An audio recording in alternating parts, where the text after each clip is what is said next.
According to his testimony, constant abuse led him to shoot his commander and burn the body to hide the crime. Although he was eventually arrested and sentenced to 8 years in a maximum security prison. Despite killing his commander, the Russian Ministry of Defense allowed the convicted commander killer to leave prison after signing another military contract and sent him back to the front.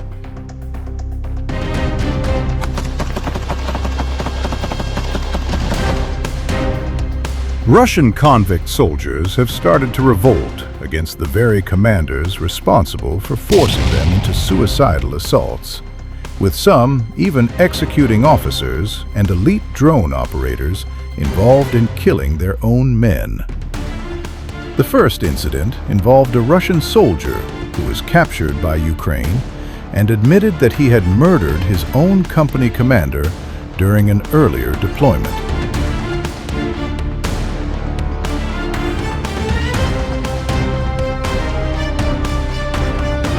The danger of this policy was not hypothetical, as another prisoner recruit soon turned his weapon against some of Russia's most valuable personnel. A Russian soldier who had previously served a 12-year prison sentence before joining the army joined the Rubicon drone unit and opened fire on fellow troops in the Kharkiv region.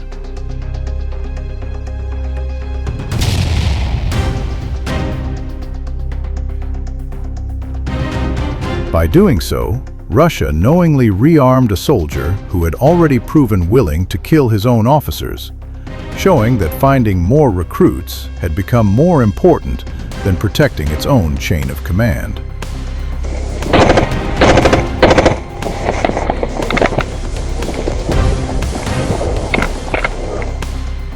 Another similar case occurred last year in the Zaporizhia region, showing a recurring response to coercive discipline and problems that Russians clearly do not try to solve. Here, a Russian soldier shot and killed the commander of his grenade launcher platoon, while also wounding a sergeant. Together, these incidents reveal the same underlying problem, as Russia is filling its ranks with convict recruits while relying on abusive commanders to control them through fear, beatings, and executions. Eventually, some of those soldiers stop obeying and instead turn their weapons against the officers and comrades enforcing that terror.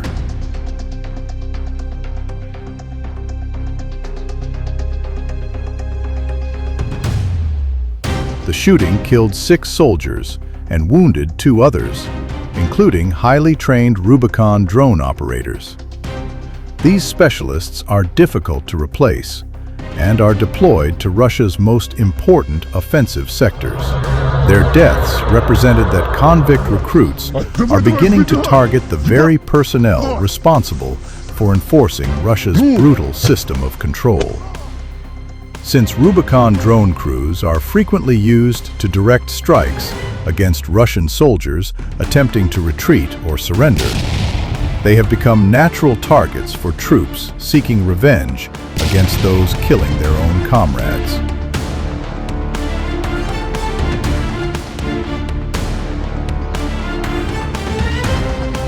At the same time, Russian drone operators monitor their own troops and direct artillery or FPV drone strikes against soldiers attempting to surrender to Ukraine. The goal is to convince everyone else that neither retreat nor surrender offers any chance of survival. Trapped between Ukrainian positions ahead and execution from their own side behind, some soldiers eventually decide that the only way to survive is to eliminate the men enforcing those orders.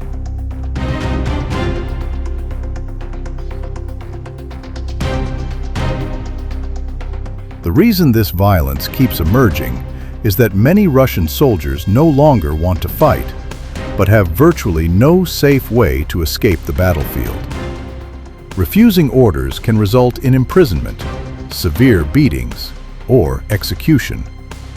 Desertion is prevented by military police and blocking detachments stationed behind frontline units, whose purpose is to arrest fleeing soldiers and force them back into suicidal assaults.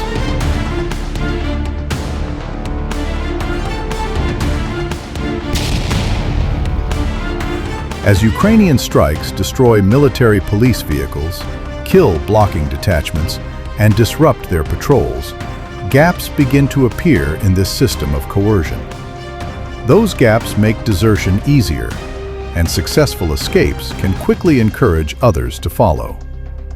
Russia is then forced to divert additional soldiers, vehicles, and equipment away from combat operations simply to police its own troops. Meanwhile, the commanders, military police, and drone operators enforcing discipline become increasingly exposed as they are hunted by Ukraine and also by the Russian soldiers they are trying to control.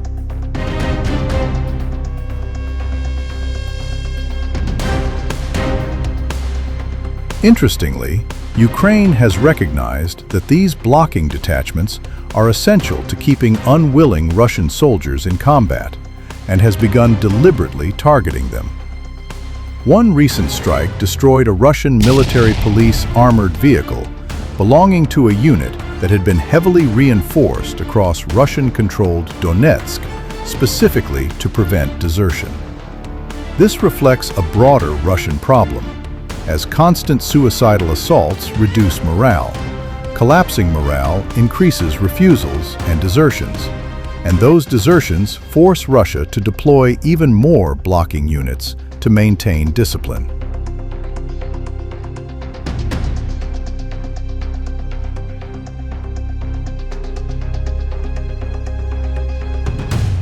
Forests have become some of the most dangerous battlegrounds. Thick vegetation offers concealment from drones and artillery, but it also creates an environment where every movement could lead to an ambush. The video captures what appears to be a Ukrainian reconnaissance or assault team, carefully advancing through dense woodland while searching for a concealed Russian defensive position. At the beginning of the footage, Ukrainian soldiers move cautiously between trees and thick undergrowth. Every step is deliberate as they scan the surrounding area for enemy activity. Dense forests dramatically reduce visibility, forcing troops to rely on teamwork, communication, and battlefield awareness rather than long-range observation. As the patrol advances, the camera reveals what appears to be a hidden bunker or fortified dugout concealed beneath branches and natural camouflage. Such positions are commonly used to protect soldiers from artillery strikes, drone surveillance, and small arms fire. Camouflaged shelters like these can remain difficult to detect until assault troops are almost on top of them. The footage illustrates one of the defining characteristics of today's battlefield: close-range combat supported by aerial reconnaissance. While drones often locate enemy positions from above, infantry units must still move in to verify, clear, or secure these locations. This combination of drone intelligence and ground assault has become a hallmark of the fighting along several sectors of the front.